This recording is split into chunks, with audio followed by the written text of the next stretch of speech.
Salut! Vous remarquez que notre tableau est déjà saisi et bien présenté.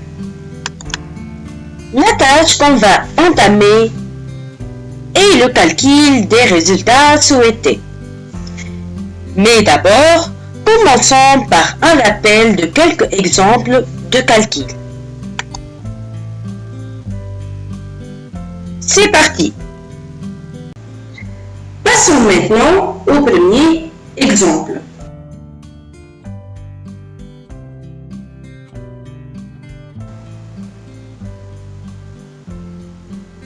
Soit le tableau suivant qui représente le recrutement des salariés des rangs les mois du janvier et février. Vous constatez ici que ces derniers sont divisés en trois catégories: ouvriers, employés et cadres. Pour chaque catégorie, nous connaissons le nombre de personnes recrutées à chaque mois. Par exemple, pour le mois de janvier, on a recruté 12 ouvriers et pour le mois de février, on a recruté 25 ouvriers. L'objectif, c'est d'avoir le nombre de recrutements total durant ces 2 mois et pour chaque catégorie. Comment faire? Pour réaliser cet objectif, on doit créer une formule. Alors, on commence par la sélection de la cellule concernée. C'est la cellule dans laquelle on veut afficher notre résultat. Donc, comme ça. Maintenant, comme une calculatrice, on va écrire 12 plus 25. Je valide par entrée. Donc, qu'est-ce que vous constatez? Excel n'a pas calculé le résultat de notre formule. Pourquoi? En réalité, toute formule commence obligatoirement par le signe égal sur Excel. Donc, on va corriger notre erreur. Pour cela, je vais sélectionner la cellule, puis je vais insérer le signe égal comme ça. Maintenant, je valide par entrée. Donc, le résultat est bien calculé. Égal à 37.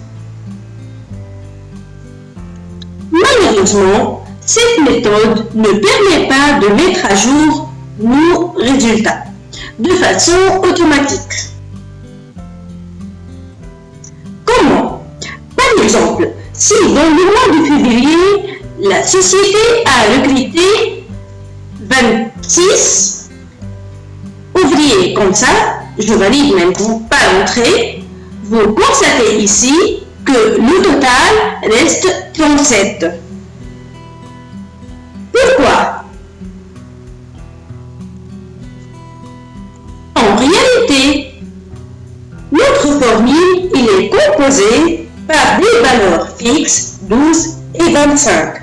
Pour corriger la faute, on doit utiliser des variables et non des constantes. Alors, on va apporter les modifications nécessaires dans notre formule. Pour cela, on va remplacer chaque contenu par son adresse.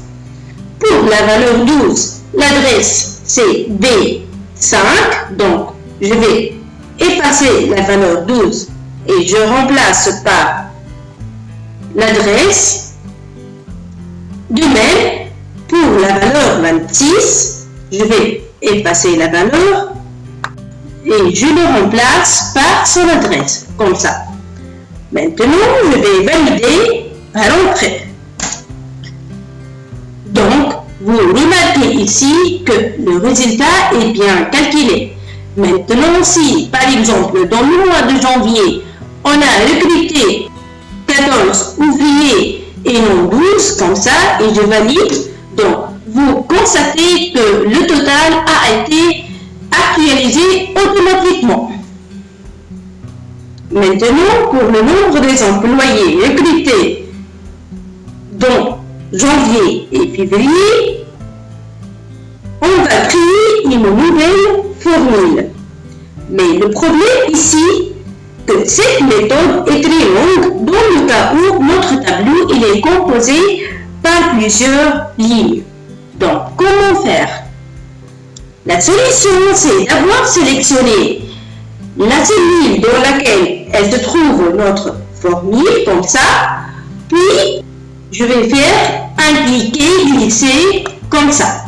Donc, vous constatez ici que le nombre d'employés recrutés pendant janvier et février égale à 21 et le nombre de cadres recrutés pendant janvier et février, c'est 14.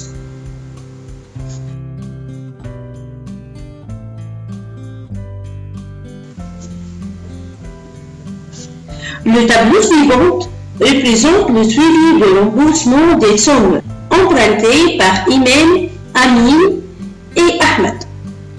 Donc, vous voyez ici que Madame Imen a emprunté 120 dinars. Elle a remboursé une partie égale à 90 dinars. Donc, l'objectif, calculer le reste à rembourser. Cela, comme d'habitude, on va créer une formule. Donc, on sélectionne la cellule concernée, puis je tape le signe égal, puisqu'on va faire une différence entre la somme empruntée et la somme rendue, donc la formule sera comme suit. P5 moins C5. Je valide. Donc, le reste à rembourser pour Mademoiselle Imen, c'est 30 dinars. Pour les autres, Amin et Ahmed, on va étendre la formule. Donc, je sélectionne la cellule, puis je fais un cliquer glisser. Donc, pour Amin, le reste à rembourser, c'est 35 dinars. Et pour Ahmed, c'est 25 dinars. Passons maintenant à la multiplication.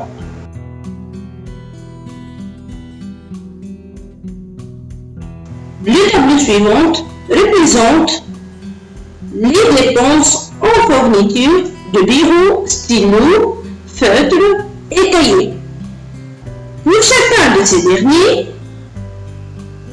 nous avons une quantité ainsi que le prix. Par exemple, pour le stylo, on a une quantité égale à 2 et un prix unitaire égal à 1 dinar de 100 milligrammes.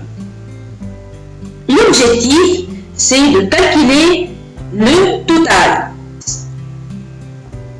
Pour cela, on va créer une formule. Donc, je sélectionne la cellule dans laquelle je veux afficher le résultat, puis je tape le signe égal à travers mon clavier, puisqu'il s'agit de calculer le produit entre la quantité et le prix unitaire. Donc, on a la formule suivante, P5 fois C5. Je valide.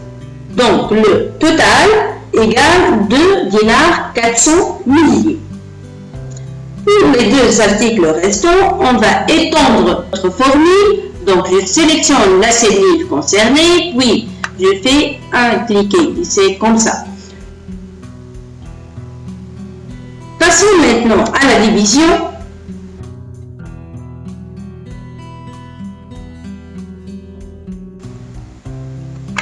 Le tableau suivant représente les achats prévisionnels de cartes visite pour une entreprise.